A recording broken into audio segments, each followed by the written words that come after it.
Золотые медали и кубки вручаются нашим победительницам. Давайте поаплодируем. Республика Ингушетия. Зарима Чумакова. Браво!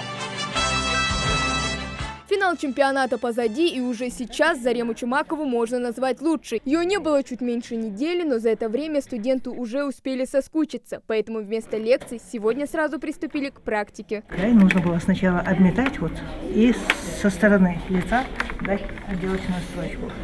Ориентироваться прямо по краю, по сгибу края. Зарема Чумакова представила Ингушетию на национальном чемпионате по профессиональному мастерству среди инвалидов и лиц с ограниченными возможностями здоровья «Обилимпикс». В своей номинации портной она стала лучшей. Мы должны были очистить сарафан и сделать декоративную отделку. Вначале было 6 часов было на все это, а потом нам сократили на 30% и сократили на час. Сказали 5 часов и немножко усложнили. Ну, а так вот, в принципе, я считаю, работа несложная. Ткань была очень хорошая, льняная ткань. И я думаю, я справилась с заданием.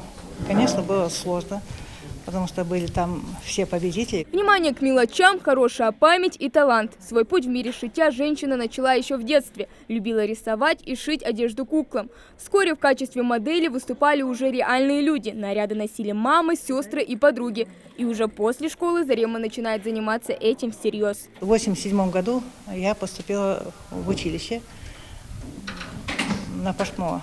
Отучилась год. Мне тогда предложили работу, сразу с отличием закончила, но я как-то подумала, я пойду дальше.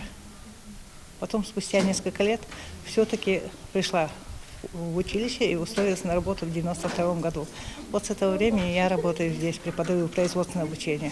Обилимпикс, или как его еще называют, Олимпиада рабочих профессий. Ведь в основе олимпийский принцип – побеждает только лучший из лучших. Здесь заявить о себе на всю страну могут все – школьники, студенты и преподаватели. Самое главное – не просто показать, что ты умеешь, а сделать это доступным для каждого. С этим Зарема справилась легко. У женщины своя методика преподавания. Научить ребенка правильно подходить к начатому делу, чтобы он правильно шил, понимал, что он делает, чтобы освоил все азы швейного производства. Ну, конечно, там всю жизнь нужно учиться.